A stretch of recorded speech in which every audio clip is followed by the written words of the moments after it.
Shalom, apa kabar? Saya percaya bahwa kita semua di dalam berkat pemeliharaan Tuhan yang ajaib. Karena Allah kita terus berkarya di dalam kehidupan kita. Kita akan belajar firman Tuhan. Mari kita berdoa sebelum belajar firman Tuhan. Bapa yang baik, terima kasih buat kebaikan-Mu yang terus kami alami dalam kehidupan kami. Kami akan belajar firman-Mu, Roh Kudus berikan pengertian akan firman Tuhan yang akan kami pelajari pada saat ini. Di dalam nama Tuhan Yesus kami berdoa. Amin. Kita akan belajar firman Tuhan diambil dari kitab Mazmur pasal 112. Kita baca ayat yang pertama sampai ayat yang keempat. Mazmur 112 kita baca ayat yang pertama sampai ayat yang keempat. Begini bunyi firman Tuhan, judulnya Bahagia Orang Benar. Haleluya. Berbahagialah orang yang takut akan Tuhan, yang sangat suka kepada segala perintahnya. Anak cucunya akan perkasa di bumi, angkatan orang benar akan diberkati. Harta dan kekayaan ada dalam rumahnya, kebajikannya tetap untuk selamanya. Di dalam gelap terbit terang bagi orang benar, pengasih dan penyayang orang yang adil. Hari ini kita akan belajar dengan tema kebahagiaan sebagai orang-orang benar. Siapa yang dimaksud dengan orang benar? Orang benar adalah orang yang sudah menerima Yesus di dalam kehidupannya, statusnya orang yang dibenarkan. Ketika Yesus mati, dia membenarkan kita yang berdosa, sehingga status kita di mata Tuhan yang percaya Yesus adalah orang-orang benar. Dan orang benar adalah juga orang-orang yang menjalankan firman Tuhan di dalam kehidupannya. Jadi yang namanya orang benar adalah orang yang menjadi anak-anak Allah, orang-orang percaya Tuhan, dan orang-orang yang berjalan di dalam kebenaran firman Tuhan. Apa kebahagiaan bagi orang-orang yang benar? Kita akan belajar. Yang pertama, di dalam ayat yang kedua, anak cucunya akan perkasa di bumi, angkatan orang benar akan diberkati. Kebahagiaan orang benar, Tuhan menjanjikan kehormatan kepada keturunannya. Luar biasa Bapak Ibu Saudaraku yang saya kasih dan Tuhan Yesus. Tuhan menjanjikan berkat bagi orang benar bukan hanya dalam masa kehidupannya, tapi berkat itu akan berkepanjangan turun sampai kepada anak cucu kita. Sebab itu Bapak Ibu Saudaraku, kalau kita ingin anak cucu kita diberkati, dimulai dari kita sebagai orang-orang percaya. Mari kita membangun kehidupan yang benar, berjalan dalam ketetapan Tuhan. Dan maka Bapak Ibu Saudaraku, Tuhan berjanji pemeliharaannya tidak hanya bagi hidup kita, tapi akan turun buat anak cucu kita. Itu yang pertama. Yang kedua, kebahagiaan orang benar, perhatikan di dalam ayat yang ketiga.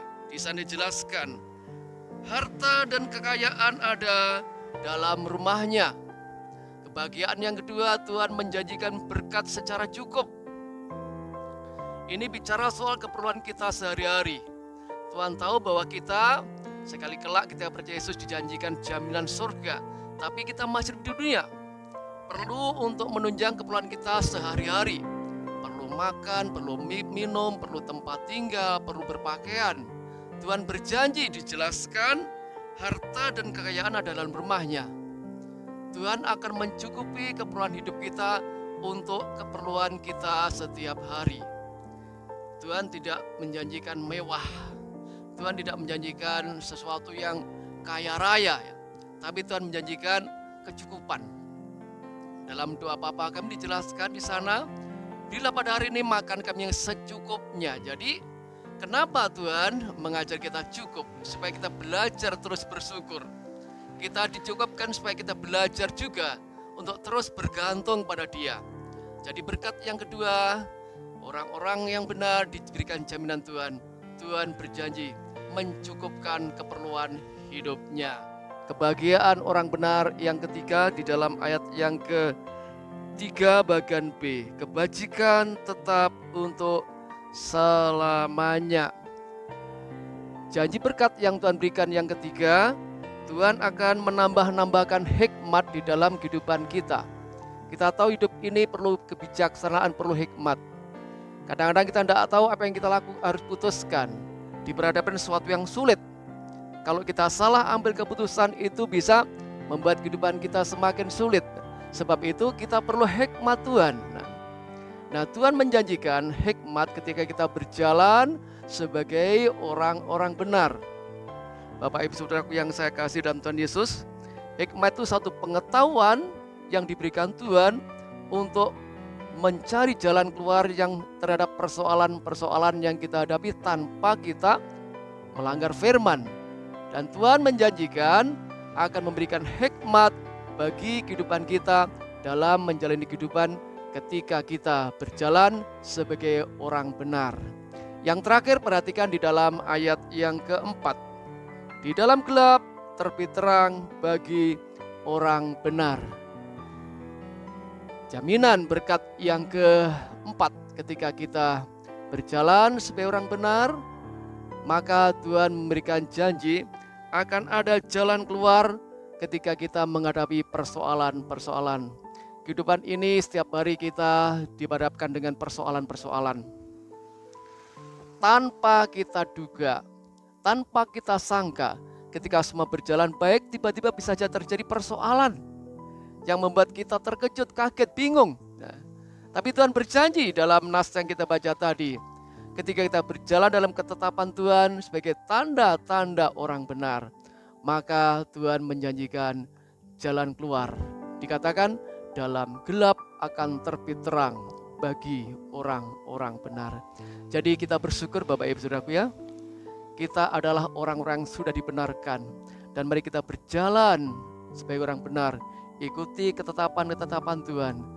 Berkat jaminan yang pertama, Tuhan akan memberkati kaum keturunan kita. Berkat Tuhan sampai kepada generasi kita, ada cara Tuhan pelihara hidup kita. Yang kedua, Tuhan berjanji Tuhan akan cukupkan keperluan hidup kita setiap hari. Dan yang ketiga, Tuhan tambahkan hikmat dalam menjalani kehidupan ini.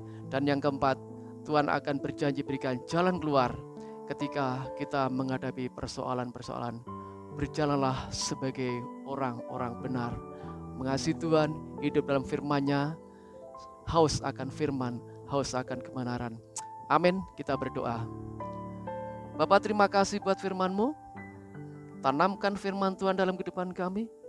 Biarlah kami terus hidup sebagai orang-orang benar.